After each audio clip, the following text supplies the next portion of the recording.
नमस्कार विद्यार्थी मित्रों, अपने गत विडियो लेक्चर ની અંદર આપણું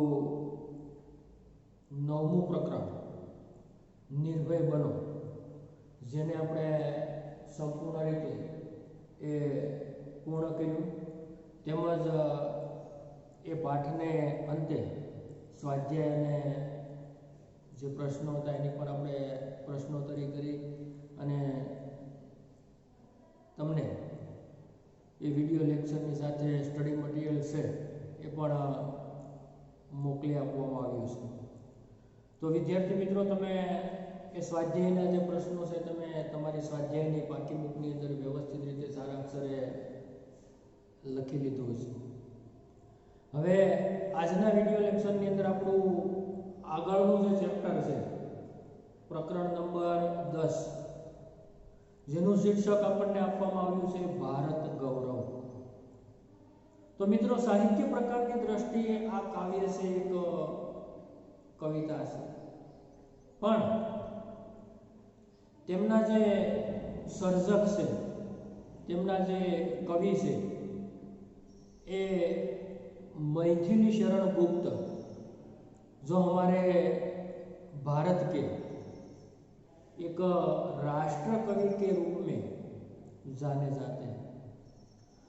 तो यहाँ पर ये जो काव्य है उसमें भारत गौरव शीर्षक से हमें इसी प्रकार का कुछ पता चलता है कि भाई गौरव यानी कि यहाँ पर सम्मान या तो प्रतिष्ठा की बात कही गई है। तो विद्यार्थी मित्रों, सम्मान किसी वस्तु, व्यक्ति या देश, इन सभी के लिए जो सम्मान है वो बहुत बड़ी बात होती है। यहाँ पर इस काव्य में मैथिली शरण गुप्त जी ने जो अपनी प्रसिद्ध रचना है जिसका नाम है भारत भारती, यही भारत भारती रचना में उन्होंने भारत के जो भूतकाल कैसा है, भारत का वर्तमान क्या है, भारत का अतीत कैसा है, उसके बारे में उन्होंने जो अतीत के बारे में ये प्रमुख रचना पर यहाँ अपना विचार व्यक्त करने का प्रयास इसी काव्य में किया गया है। तो दोस्तों, हम जानते हैं कि भारत संसार में सभी देशों से, यानी कि सभी देशों में एक पुराना या तो एक प्राचीन देश है, और यहाँ के जो मूल निवासी यानी कि जो हमारे पूर्वज वह आर्य थे, और साथ साथ वे यहाँ के निवासी थे और वह वीर थे, और उसके साथ साथ पूरी तरह वह सभ्य और शिक्षित भी थे। यानी कि जो हमारे पूर्वज थे, जो प्राचीन आर्य थे, वह सभ्य भी थे, शिक्षित भी थे, और साथ साथ विद्या और कला कौशल में वह निपुण थे, यानी कि प्रवीण थे, और उन्होंने ही संसार के सारे देश को, संसार के सारे लोगों को ज्ञान, विज्ञान और उनके साथ साथ कला कौशल पर उन्हें पर प्रकाश डालने का उन्होंने प्रयास किया था। तो यही जो हमारा ये भव्य जो अतीत है, जो भव्य यानी कि अद्भुत, ये हमारा अतीत, जिसके बारे में यहाँ पर मैथिली शरण गुप्त जी ने भारत का ये जो अतीत का शानदार चित्र हमारे सामने ये पेश करने का प्रयास किया गया है। तो दोस्तों, मूलतः मैथिली शरण गुप्तजीની ભારત ભારતી નામની એક મશહૂર રચના છે, જેની અંદર ભારતની ભૂમિનું, ભારતના જે प्राचीन लोगों से, जो पूर्वज है, हमारे पूर्वज आर्य है, उसका जो गुणगान, उसकी निधि रीति कैसी थी, वह स्वभाव से कैसे थे, उनका ज्ञान कौशल्य कैसा था, और इन्होंने ये संसार को अपने ज्ञान के द्वारा, अपने कौशल्य के द्वारा, अपना जो नीतिमत्ता यानी कि जो अपनी व्यावहारिक बुद्धि ज्ञान के माध्यम से संसार को बहुत कुछ दिया है, जिसका आज हम गौरव ले सकते हैं। और इसी प्रकार ये हमारे देश का जो अतीत था वह हमारे लिए गौरव की बात है।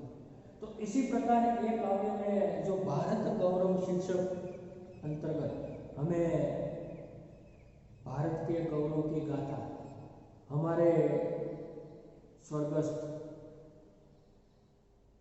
राष्ट्रीय कवि श्री मैथिली शरण गुप्त जी ने अपनी सुंदर रचना आपके पाठ्यक्रम में यहाँ पर रखने का जो प्रयास किया गया है। तो दोस्तों, ये काव्य का जो भाव है, उसकी जो समझ है एकदम सरल या तो सटीक है, जो हमें किसी भी प्रकार की ज्यादा मेहनत या तो परिश्रम करने के बजाय भी वह हमें एकदम सरल तरीके से, अच्छी तरह से ये हमें समझ में आ जाएगी।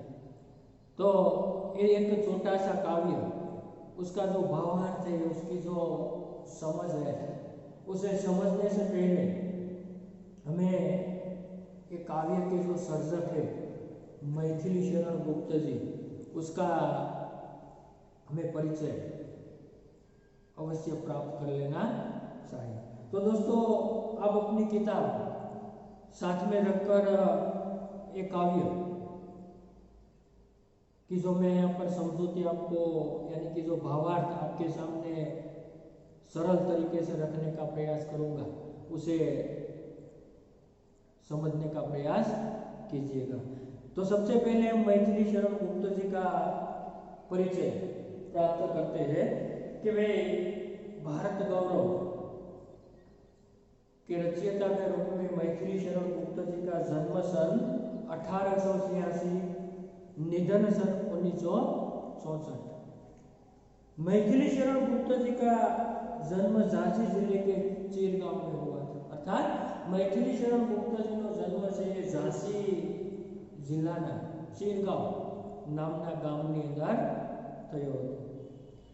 बाल्यावस्था से ही कविता में इनकी रुचि थी, એટલે કે બાળપણથી જ मैथिली शरण गुप्त जी ने कविता ની અંદર એમને ખૂબ જ એ રસ હતો અથવા તો અભિરુચि હતી। इनकी प्रारंभिक रचनाएं हिंदी की पत्रिका सरस्वती में प्रकाशित हुई। अर्थात उनकी जो आरंभ की, यानी कि जो उसकी जो प्रारंभ की रचनाएं थी, वह सरस्वती नामक पत्रिका उसी वक्त चल रही थी, उसमें प्रकाशित होती रहती थी। महावीर प्रसाद द्विवेदी के प्रोत्साहन ने इसके कवि व्यक्तित्व का परिष्कार कर दिया। अर्थात जो हिंदी के हमारे ये महावीर प्रसाद के जो सीनियर कवि, जो मैथिली शरण गुप्त जी के जो सीनियर कवि यानी कि सीनियर साहित्यकार महावीर प्रसाद द्विवेदी जी के प्रोत्साहन से उन्होंने अपना एक कवि के तौर पर अपना व्यक्तित्व का परिष्कार किया था। राम भक्ति में सराबोर पारिवारिक संस्कारों ने इन्हें राम काव्य लिखने के लिए प्रोत्साहित किया। अर्थात कि भाई एमनु जो परिवार से ये राम भक्ति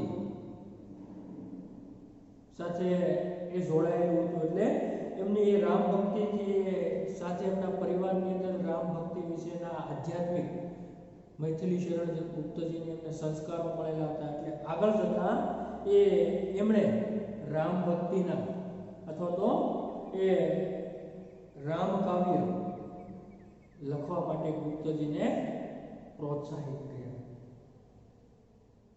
और तत्कालीन राष्ट्रीय परिस्थितियों से प्रभावित होकर इनकी कविताओं में राष्ट्रीय चेतना और स्वदेश गौरव की गूंज सुनाई देने लगी। અને સાથે સાથે તત્કાલીન એટલે કે તે સમય દરમિયાનની જે એક રાષ્ટ્રીય પરિસ્થિતિ, જે રાષ્ટ્રની પરિસ્થિતિ હતી ને પરિસ્થિતિથી પ્રભાવિત થઈને તેમણે પોતાની કવિતાની અંદર રાષ્ટ્રીય ચેતના એટલે કે રાષ્ટ્રના પ્રેમ માટે લોકોને જાગૃત કરવા માટે એમાં ચેતના ભરવા માટે પોતાની કવિતાની અંદરનો એ અવાજ એ ગુંજ એ સ્પષ્ટ રીતે મૈથિલી શરણ ગુપ્તજીના અવાજમાં એની કવિતામાં એના વિચારોની અંદર એ સ્પષ્ટ રીતે સંભળાય છે। એટલા માટે इसी कारण ये राष्ट्रकवि से संबोधन से प्रसिद्ध है, એટલા માટે તેમને રાષ્ટ્રકવિ તરીકે ઓળખવામાં આવે છે। કારણ કે એમની કવિતાઓની અંદર એમની રચનાઓની અંદર મોટે ભાગે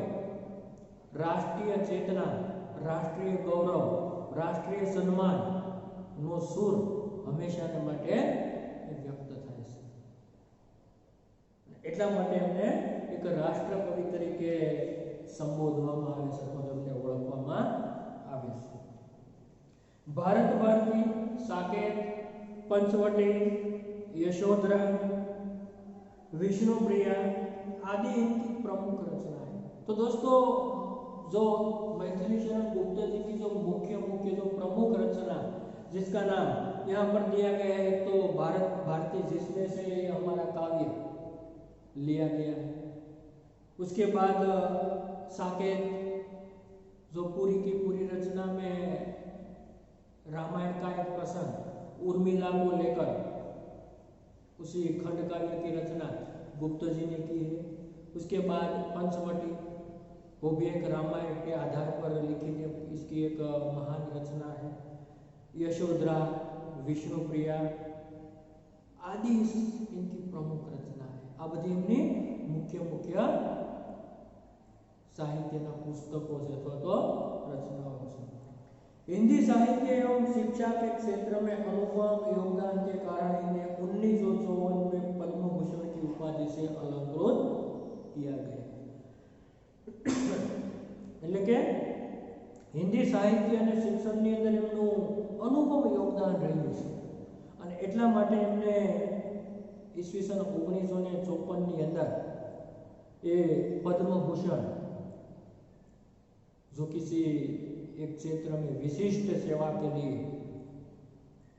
दिया जाने वाला जो ये पुरस्कार, वही पुरस्कार से उन्हें अलंकृत किया गया, यानी कि उसे ये पुरस्कार थी, एवॉर्ड थी एमने बिरदावવામાં આવ્યા અથવા તો એમને નવાજવામાં આવ્યા तथा राज्यसभा का सदस्य भी मनोनीत किया गया અને સાથે સાથે राज्यसभाના સભ્યો તરીકે પણ તેમને પદ આપવામાં આવ્યું, मनोनीत किया गया। એટલે કે એમની રાષ્ટ્રીય સેવાને ધ્યાનમાં રાખીને એક રાષ્ટ્રીય સેવક તરીકે એમની એ લોકપ્રિયતાને કારણે એમને રાજ્યસભાના સભ્ય તરીકે એમને એ પદભાર, એ સેવાઓ કરવા માટેનો અવસર એ સરકાર દ્વારા આપવામાં આવ્યો। તો આ એમનો મૈથિલી શરણ ગુપ્તજીનો એક ટૂંકો પરિચય આપણે અહીંયા પ્રાપ્ત કર્યો કે મુખ્યત્વે મૈથિલી શરણ ગુપ્ત છે એ રાષ્ટ્રીય ચેતના, લોકોની અંદર રાષ્ટ્રીય પ્રેમ જગાડવા માટેનું કાર્ય પોતાની કવિતા અથવા તો પોતાના સાહિત્યના માધ્યમથી તેમણે કરેલું છે અને એટલા માટે તેમને मित्रों राष्ट्रीय कवि तरीके पण ओळखवामां आवे छे। अर्थात हमारी हिंदी भाषा के या तो हमारे राष्ट्र कवि के रूप में मैथिली शरण गुप्त जी का नाम आदर के साथ लिया जाता है, जो हमारे लिए किसी भी क्षेत्र में एक जनरल नॉलेज का जो जीके का प्रश्न भी हमारे लिए बन सकता है। तो यहाँ पर दोस्तों जो प्रस्तुत काव्य है उस काव्य में जो हमने आपको पहले बताया कि भाई उसका जो भारत भारती काव्य से उनसे वह प्रस्तुत रचना भारत गौरव ये लिया गया है, जिसमें उसकी जो एक प्रमुख रचना भारत भारती उसमें 3 खंड है। कितने? 3 खंड है। उसमें भारत देश का जो अतीत, वर्तमान और भविष्य का चित्रण हमें देखने को मिलता है। जो ये 3 भाग में ये विभाजित, ये पूरी की पूरी रचना भारत का अतीत यानी कि भूतकाल, भारत का वर्तमान और भारत का भविष्य का वर्णन इस पुस्तक में लिखा गया है। और गुप्त जी ने भारत के अतीत का गौरवशाली चित्र प्रस्तुत किया है। साथ साथ गुप्त जी ने जो भारत का गौरवपूर्ण अतीत अर्थात भारतનો જે ભવ્ય ભૂતકાળ આપણે જેને કહીએ છીએ એનું સુંદર ચિત્રણ ગુપ્તજીએ પોતાના આ પુસ્તકની અંદર ભારત ભારતીની અંદર કર્યું છે।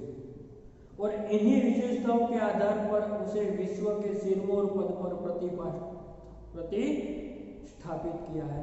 एना ज आधारे विश्वની અંદર શ્રેષ્ઠ સિરમૌર એટલે दोस्तों श्रेष्ठ पद पर એમને प्रतिष्ठापित કર્યું છે। इस काव्य में कवि ने भारतीय सभ्यता और संस्कृति का गौरवगान गाया है। और यही काव्य जो हमारा है भारत गौरव, इसमें कवि ने भारतीय जो सभ्यता है, भारतीय जो संस्कृति है, उसका गौरवगान इसी कविता में गाया है। और साथ में इसी के साथ साथ आर्यों के महान जीवन आदर्शों का भी चित्रण किया गया। यानी कि जो हमारे पूर्वज, जो मूल भारतीय जो आर्य है, उसका जीवन कैसा महान था, उसके महान जीवन की जो महानता थी, उसका गौरव गान इसी काव्य में हमें देखने को मिलता है। तो दोस्तों ये जो काव्य, ये छोटा सा काव्य है, पर उसका जो भाव है, विचार है, हमारी जो भारत भूमि यानी कि जो हमारी भारत माता है, उसका गौरव इसी कविता में हमें देखने को मिलता है। तो उसका भावार्थ हम यहाँ पर देखने का प्रयास करते हैं। तो दोस्तों आप अपनी किताब अपने साथ में रखें और साथ साथ ये काव्य की जो पंक्तियाँ हैं उसके सरल तरीके से हम किस प्रकार सीख सकते हैं, उसे किस प्रकार याद रख सकते हैं, उसे ध्यान से सुनकर उसे समझने का प्रयास कीजिएगा। तो पहली पंक्ति देखिए, भूलोक का गौरव प्रकृति का पुण्य लीलास्थल कहाँ। दोस्तों ये प्रश्नार्थ स्वरूप कवि एक प्रकार से प्रश्न करता है कि भाई भूलोक का गौरव। तो दोस्तों भूलोक, भूलोक अर्थात पृथ्वी पर बसा हुआ यह संसार, जो हम यहाँ पर लिखते हैं भूलोक अर्थात पृथ्वी पर बसा हुआ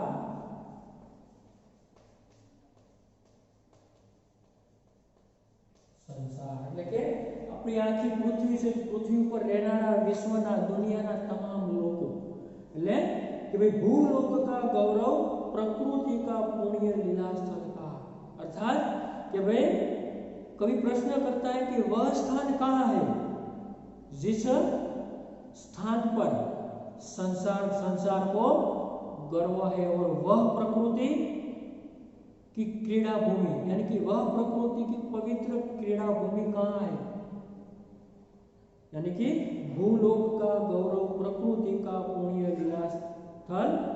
अर्थात कवि कहता है कि ये सारे संसार का, सारी दुनिया का या तो सारी पृथ्वी का गौरव, ऐसा प्रकृति का पुण्य स्थल, लीला स्थल ये कहाँ है। फिर दूसरी पंक्ति में कहते हैं, फैला मनोहर गिरी हिमालय और गंगा जल जहाँ, કે પ્રકૃતિનું અથવા તો સારા સંસારનું, આખી વિશ્વનું, આખી દુનિયાનું જે ગૌરવરૂપ સ્થાન અથવા તો એ આખો સંસાર જેના ઉપર ગૌરવ લઈ શકે એવું સ્થળ ક્યાં છે? એ પહેલી પંક્તિમાં પ્રશ્ન ને એ જ પ્રશ્નને બીજી પંક્તિની અંદર જવાબ સ્વરૂપે કે ફેલા મનોહર गिरी हिमालय, अर्थात कि जहां हिमालय जैसा मनोहर पर्वत फैला है और गंगा जल जहां, એટલે કે जहां से पवित्र गंगा नदी बहती है। तो हम यहाँ पर इन दो शब्दों का अर्थ लिख लेते हैं कि फैला मनोहर गिरी हिमालय, मनोहर यानी कि यहाँ पर सुंदर, पर शब्द समूह के लिए एक शब्द में हम कह सकते हैं मन को हरने वाला यानी कि मनोहर, और साथ साथ गिरी। तो गिरी अर्थात पर्वत, जैसे कि भाई कि पृथ्वी लोकનું એટલે કે સમગ્ર દુનિયાની અંદર આખા વિશ્વની અંદર એવું સ્થળ ક્યાં છે કે જેના ઉપર આખો સંસાર એક ગર્વ લઈ શકે એવું પ્રકૃતિનું સુંદર સ્થળ ક્યાં છે? તો ફેલા મનોહર गिरी हिमालय और गंगा जल जहां, કે જ્યાં હિમાલય નામનો હિમાલય જેવો સુંદર મનોહર પર્વત છે જ્યાં આવેલો છે, જ્યાંથી ગંગા નામની નદી, पवित्र गंगा नदी ज्यांथी वहे से। बाद में संपूर्ण देशों के अधिक किस देश का उत्कर्ष है? बाद में कि भाई संपूर्ण એટલે કે વિશ્વના તમામ દેશોની અંદર કયો દેશ શ્રેષ્ઠ છે? ઉત્કર્ષ એટલે શ્રેષ્ઠ, કે સમગ્ર વિશ્વના તમામ દેશોની અંદર कौन सा देश सर्वश्रेष्ठ है या तो उत्कृष्ट है? उसका कि जो ऋषि भूमि है वह कौन? भारतवर्ष। अर्थात समग्र विश्वની અંદર એટલે કે આખા વિશ્વની અંદર સૌથી શ્રેષ્ઠ દેશ માત્ર એ જ છે જે ઋષિ મુનિઓની ભૂમિ છે અથવા તો જે ઋષિ ભૂમિ છે, અને તે કઈ છે? તે ભારતવર્ષ છે, કે જે ઋષિ મુનિઓની ભૂમિ છે એ ભારતવર્ષ વિશ્વનો સૌથી શ્રેષ્ઠ દેશ છે। તો એ શબ્દો એ લખી ઉત્કર્ષ એટલે મિત્રો શ્રેષ્ઠ। આ શબ્દો પર આપણે ખાસ ધ્યાન રાખવું। ઉત્કર્ષ તો શ્રેષ્ઠ। હવે વિદ્યાર્થી મિત્રો ફરીથી આપણે આ ચારે ચાર પંક્તિને સમજવાનો। भूलोक का गौरव, प्रकृति का पुण्य, लीला स्थल कहाँ है? એટલે કે वह स्थान कहाँ है जिस पर संसार को गर्व है और जो प्रकृति के चरित्र यानी कि प्रकृति की पवित्र क्रीड़ा भूमि है, वह स्थान वही है जहां हिमालय पर्वत और गंगा नदी बहती है। फिर से दोस्तों कि वह स्थान कहाँ है जिस पर संसार को गर्व है, जो प्रकृति की पवित्र क्रीड़ा भूमि है। लीला स्थल यानी कि क्रीड़ा भूमि है, वह स्थान वही है जहां हिमालय जैसा सुंदर मनोहर पर्वत है और जहां गंगा नाम की पवित्र नदी बहती है। साथ साथ बात के संपूर्ण देशों से अधिक किस देश का उत्कर्ष है? यानी कि सभी दुनिया के सभी देशों में सबसे अधिक यानी कि सबसे श्रेष्ठ उन्नत देश कौन सा है? तो चौथी पंक्ति में उसका कि जो ऋषि भूमि है वह कौन? भारत। बोले कि वह देश और कोई नहीं, वह ऋषि भूमि भारतवर्ष है। अर्थात एक देश बीजो कोई नहीं परंतु मात्र ने मात्र ए ऋषि मुनिओनी भूमि, बीजो कोई नहीं परंतु भारत भूमि अर्थात ये भारत देश है। तो मित्रों તમને ખ્યાલ આવી ગયો છે કે ભાઈ સમગ્ર પૃથ્વી લોકની અંદર એ સંસારના લોકો, દુનિયાના લોકો ગૌરવ લઈ શકે એવું સ્થાન ક્યાં છે? પ્રકૃતિનું એવું સુંદર રમણીય સ્થળ કયું છે? તો એના માટેનું એ સુંદર સ્થળ એ છે કે જ્યાં હિમાલય નામનો સુંદર મનોહર પર્વત આવેલો છે, સાથે ગંગા નામની પવિત્ર નદી જ્યાંથી વહે છે, અને સાથે સાથે વિશ્વના બધા જ દેશોની અંદર, તમામ દેશોની અંદર જો કોઈ શ્રેષ્ઠ દેશ હોય તો માત્ર ને માત્ર એ દેશ છે જે ઋષિ મુનિઓની ભૂમિ છે, અને એ ભારત દેશ છે। મિત્રો એકદમ સરળ બાબત છે કે ભાઈ ભારત ભૂમિનું અહીંયા ગૌરવ, એમની ભૂમિનું, એમને ઋષિ મુનિઓનું, એ દેશના અતીતનું અહીંયા પ્રથમ 4 પંક્તિઓની અંદર કવિએ એ સુંદર એ વર્ણન આપણી સામે વ્યક્ત કરવા માટેનો અહીંયા એ પ્રયાસ થયો છે। ત્યાર પછી મિત્રો હા वृद्ध भारत वर्ष ही संसार का सिरमौर है। वृद्ध એટલે મિત્રો અહીંયા પુરાના या तो प्राचीन, वृद्ध तो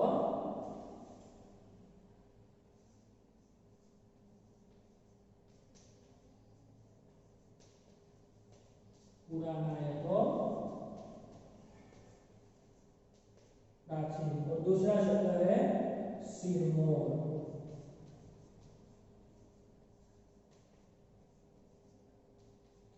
अर्थात श्रेष्ठ जे चढ़ियाતું છે। हाँ वृद्ध भारत वर्ष ही संसार का सिरमौर है, એટલે કે हाँ यहाँ ये जो बुढ़ा भारत वर्ष अर्थात प्राचीन भारत वर्ष ही जो ये संसार का सर्वश्रेष्ठ देश है। हाँ वृद्ध भारत वर्ष ही संसार का सिरमौर है, यानी कि हाँ यह बुढ़ा यानी कि प्राचीन भारत वर्ष ही संसार के सभी देशों में श्रेष्ठ है, यानी कि सिरमौर है। ऐसा पुरातन देश कोई विश्व में क्या और है, अर्थात ऐसा प्राचीन, ऐसा पुरातन देश, पुरातन यानी कि प्राचीन, ऐसा प्राचीन देश विश्व में और कोई है, अर्थात कि भाई ऐसा प्राचीन देश विश्व में कोई और कोई है। भगवान की भवभूतियों का यह प्रथम भंडार है। दोस्तों भगवान की भवभूतियों यानी कि दोस्तों यहाँ पर हम कहेंगे कि भाई जो भोग विलास के जो साधन है उसे हम यहाँ पर संसार का वैभव यानी कि भवभूतियाँ, जो भवभूतियों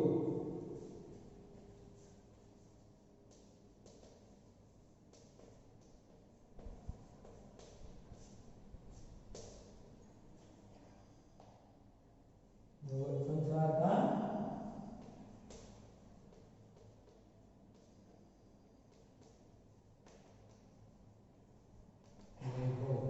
अर्थात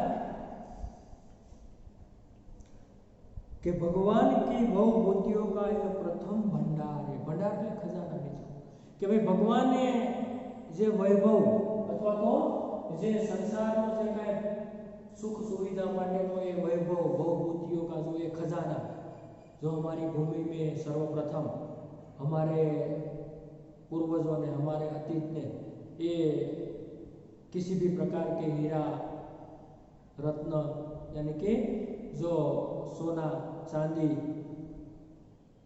ये सभी प्रकार के जो भौतिक यानी कि जो वैभव ये सांसारिक चीज है वह इसका जो भंडार खजाना वह हमारे देश के पूर्वजों ने, हमारे अतीतों ने ये दुनिया के सभी लोगों को उसे बताने का, उसका पता खोजने का कार्य किया। इसलिए यहाँ गुप्त जी ने कहा है भगवान की भवभूतियों का यह प्रथम भंडार है, कि यहाँ पर इस सृष्टि में जो सारी जो यहाँ पर संसार का वैभव है, जो सोने चांदी हीरे जो जवेरात यानी कि सोने, उसके बाद भी जो कुछ हमें भौतिक सुख सुविधाएं हम जो आज भुगत रहे प्राप्त करते हैं, सभी प्रकार की चीज हमारे इस भारत भूमि में जो इसका खजाना, उसका जो भंडार हमारी भूमि है और उसका पता हमारे अतीत ने ही दुनिया के संसार के सभी लोगों को बताया। इसलिए भगवान की भवभूतियों का यह प्रथम भंडार है, विधि ने किया नर सृष्टि का पहले यही विस्तार है। तो दोस्तों विधि એટલે ब्रह्मा સૃષ્ટિનો સર્જનાર વિધાતા એટલે કે બ્રહ્માજીએ સૌથી પહેલી વહેલી આ સૃષ્ટિનો જે વિસ્તાર છે, સૃષ્ટિનું સર્જન છે એ પહેલા આ ભારત ભૂમિમાંથી જ એની શરૂઆત કરી છે, એનો એ વિસ્તાર કર્યો છે। તો વિધિ એટલે કે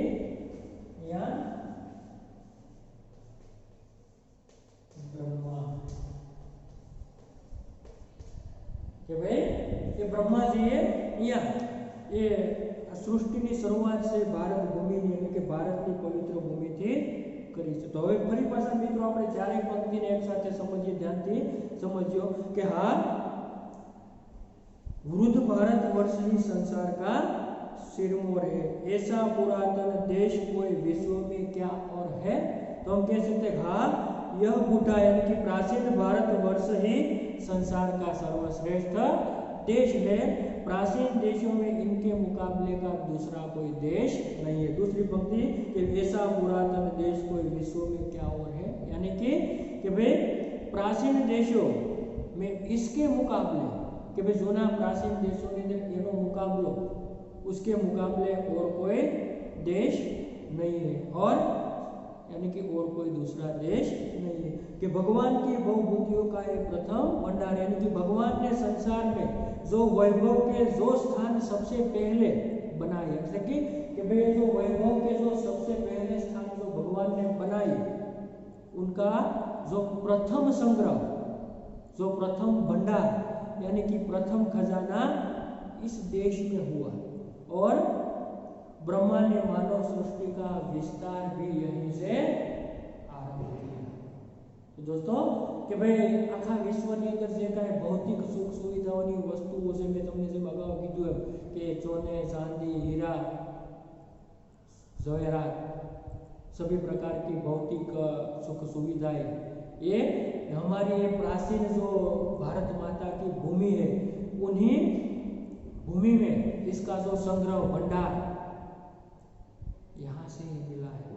और ब्रह्मा जी ने इस सृष्टि का जो विस्तार, इस सृष्टि का जो सर्जन की शुरुआत आरंभ भी हमारी यही भारत भूमि से किया है. तो आ रीते विद्यार्थी मित्रों अपने यहाँ आ काव्य ने अपना पहलो वीडियो लेक्चर ની અંદર આપણે આ 8 પંક્તિ ને સમજીને આ પાઠ 1 છે એ આપણે અહીંયા સુધી રાખીશું, ને ત્યાર પછીનું કાવ્ય છે એ પછીની 8 લીટી એ બીજા પાઠની અંદર એટલે કે આના પછીના નેક્સ્ટ વિડિયોની અંદર સમજશું. એટલે આ વિડિયો લેક્ચરની અંદર આપણે અહીંયા મુખ્યત્વે બે વાત કરી કે ભાઈ એક તો પહેલા 4 પંક્તિની અંદર ભૂલોકનું ગૌરવ એટલે કે આપણી ભારત ભૂમિનું ગૌરવ કે જેની અંદર એ ભારત પ્રકૃતિની પુણ્ય લીલા સ્થળ છે, અને સાથે સાથે हमें हिमालय और गंगा जैसी पवित्र नदी पर ये गर्व है, और भारत हमारा जो है ऋषि मुनियों की भूमि है. साथ ही संसार में सबसे पहली उन्नति हमारे देश में हुई, यानी कि इसी देश से हुई, ऐसा भाव पहली जो 4 पंक्ति में कवि ने ये रखने का प्रयास किया है. उसके बाद की जो दूसरी पंक्ति है जो हमारा देश संसार का सर्वश्रेष्ठ सिरमौर देश है, इसमें भारत संसार का सबसे पुराना देश है. साथ साथ संसार की तरह तरह की जो संपत्ति जो वैभव है उसका सबसे पहले यहाँ हमारे देश को ये पता चला, और मानव सृष्टि का विस्तार भी यहाँ से यानी कि हमारे भारत देश से हुआ. तो इस प्रकार मित्रों टूंकમાં આપણે આ 8 પંક્તિને અહીંયા પેલી ભારત એટલે કે સમગ્ર વિશ્વની તમામ દેશોનું ગૌરવ છે ભારત ભૂમિ છે, સાથે સાથે સંસારના તમામ દેશોનો શ્રેષ્ઠ સિરમૌર દેશ એ ભારત દેશ છે. એ પેલી 8 પંક્તિ જે 8 લીટીના કાવ્યનો કહેવાનો એ હેતુ ભાવાર્થ. હવે પછીની 8 લીટી આપણે નેક્સ્ટ વિડિયો લેક્ચરની અંદર સમજશું.